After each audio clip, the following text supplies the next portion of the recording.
নানা ঘটনা প্রবাহের পর এই মুহূর্তে জগন্নাথ বিশ্ববিদ্যালয়ের শিক্ষার্থীরা কাকরাইল মোড়ে গণ অনশনের শুরু করবেন। দর্শক, আপনাদেরকে সরাসরি সংযুক্ত করেছি কাকরাইল মোড় থেকে, এবং যেখানে কিছুক্ষণ পরে কিন্তু জগন্নাথ বিশ্ববিদ্যালয়ের আন্দোলনরত শিক্ষার্থীরা গণ অনশনে যাবেন এবং তাদের সাথে যুক্ত হবেন বর্তমান শিক্ষার্থীরা যেমন যুক্ত রয়েছেন, এর সাথে যুক্ত হবেন সাবেক শিক্ষার্থীরা এবং শিক্ষকরাও কিন্তু এই গণ অনশনে যাবেন। দর্শক, আপনাদের জানিয়ে রাখি, গতকাল রাত 11:30টায় সংবাদ সম্মেলনে কিন্তু এই কথাই জানিয়েছেন শিক্ষক সমিতির সাধারণ সম্পাদক অধ্যাপক রইসউদ্দিন। এই মুহূর্তে তিনি যেমনটি জানিয়েছেন, জুমার নামাজের পর তাদের এই গণ অনশন কর্মসূচি শুরু হবে এবং সেই গণ অনশন কর্মসূচি কিন্তু চলমান থাকবে যতক্ষণ না তাদের দাবি আদায় হচ্ছে, ততক্ষণ পর্যন্ত কিন্তু তাদের এই গণ অনশন চলমান থাকবে। কিছুক্ষণের মধ্যেই কিন্তু তাদের এই গণ অনশন শুরু হবে।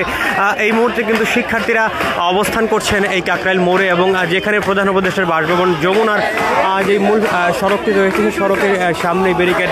সেই ব্যারিকেডের সামনেই কিন্তু অবস্থান করছেন শিক্ষার্থীরা বিগত কয়েকদিন যাবত, এবং আইন শৃঙ্খলা রক্ষাকারী বাহিনীর সদস্যরাও কিন্তু সতর্ক অবস্থানে রয়েছেন এই স্থানটিতে, যেখানে আর কি প্রধান উপদেষ্টার যে সড়কটি রয়েছে, প্রধান উপদেষ্টার বাসভবন যমুনার যে সড়কটি, সেখানে কিন্তু আইন শৃঙ্খলা রক্ষাকারী বাহিনীর সদস্যরা সতর্ক অবস্থানে রয়েছে।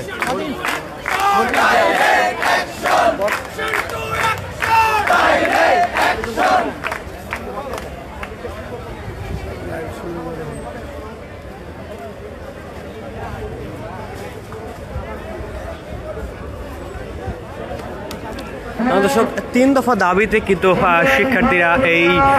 যমুনার সামনে এসেছিলেন, তবে পরবর্তীতে পুলিশের যে হামলা হয়েছে সেই হামলার বিরুদ্ধে তারা আরও 1 দফা দাবি যুক্ত করেছে। অর্থাৎ এই মুহূর্তে তারা কিন্তু 4 দফা দাবিতে অবস্থান কর্মসূচি করছিলেন, এবং তারা বলছিলেন তাদের যে আবাসন সংকট রয়েছে সেই আবাসন সংকট সহ কিন্তু তাদের এই 4 দফা দাবি আদায় না হওয়া পর্যন্ত তারা তাদের এই অবস্থান থেকে নড়বেন না। এবং বিগত 2 দিন যাবৎ কিন্তু এই কাকরাইল মোড়ে শিক্ষার্থীদের এই অবস্থানের কারণে এই যে সড়কটি রয়েছে সড়কটি যান চলাচল কিন্তু পুরোপুরিভাবে বন্ধ রয়েছে, এবং শিক্ষার্থীরা বলছিলেন তাদের দাবি আদায় না হওয়া পর্যন্ত তারা তাদের এই অবস্থান অব্যাহত রাখবেন।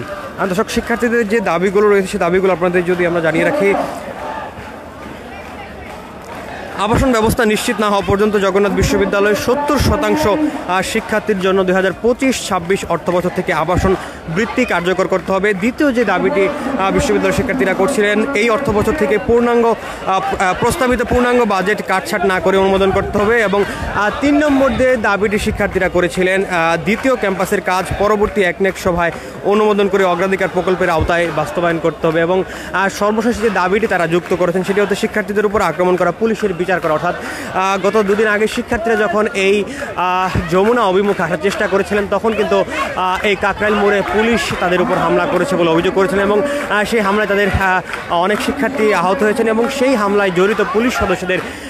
বিচারের তারা কিন্তু দাবি জানিয়ে সর্বমোট 4টি দাবি তারা করছিলেন, এবং সেই 4 দাবিতেই কিন্তু তারা এই মুহূর্তে অনড় রয়েছেন, এবং তারা বলছিলেন তাদের এই দাবি আদায় না হওয়া পর্যন্ত তারা তাদের এই আন্দোলন অব্যাহত রাখবেন। এবং তারা বলছিলেন তাদের যে দাবিগুলো সেই দাবিগুলো আদায়ে ইতিমধ্যেই কিন্তু জগন্নাথ বিশ্ববিদ্যালয়ে শাটডাউন ঘোষণা করেছেন শিক্ষার্থীরা, এবং তারা বলছিলেন তাদের সাবেক বর্তমান শিক্ষার্থীরা যেমন আসবেন, একই সাথে তাদের এই গণ অনশনে যুক্ত হয়েছেন শিক্ষকরাও, এবং তাদের শিক্ষকরাও কিন্তু এই স্থানটিতে অবস্থান কর্মসূচি করছিলেন। এবং গত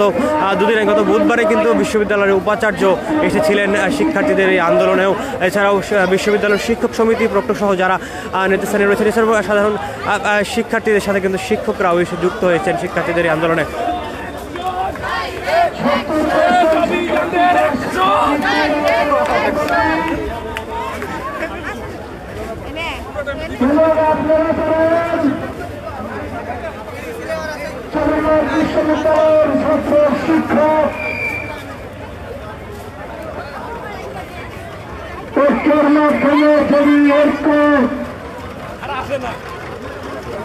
একদম কাকরাইল মোড়ের মাঝখানেই কিন্তু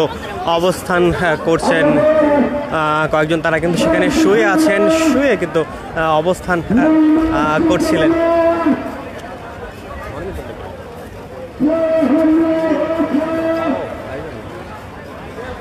শিক্ষার্থীরা কিন্তু বেশ কয়েকজন অসুস্থ হয়েছেন এবং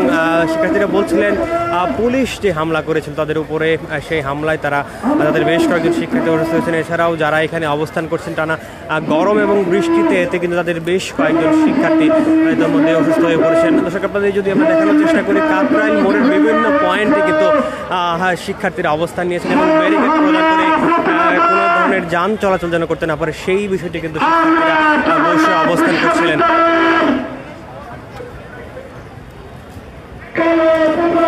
গত রাতে যেই ঘোষণাটি দিয়েছিলেন শিক্ষক সমিতির সাধারণ সম্পাদক অধ্যাপক রইসুদ্দিন যে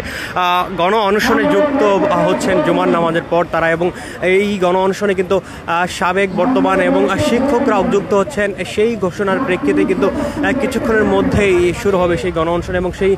গণ অনশনে যুক্ত হতে কিন্তু সাবেক শিক্ষার্থীরা আসার আহ্বান তিনি জানিয়েছেন এবং তিনি বলছিলেন শিক্ষার্থীদের যে যৌক্তিক দাবি, এই 4 দফা দাবিতে শিক্ষকদের সংহতি রয়েছে এবং শিক্ষকরাও কিন্তু সেই দাবির সাথে একমত এবং তারা কিন্তু 3 দফা দাবিতে এই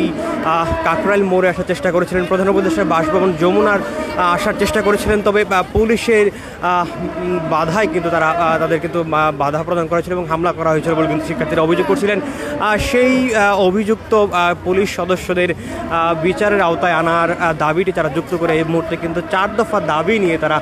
কাকরাইল মোড়ে অবস্থান করছেন এবং কিছুক্ষণের মধ্যেই কিন্তু শিক্ষার্থীদের যে গণ অনশন কর্মসূচি সেটি কিন্তু শুরু হবে।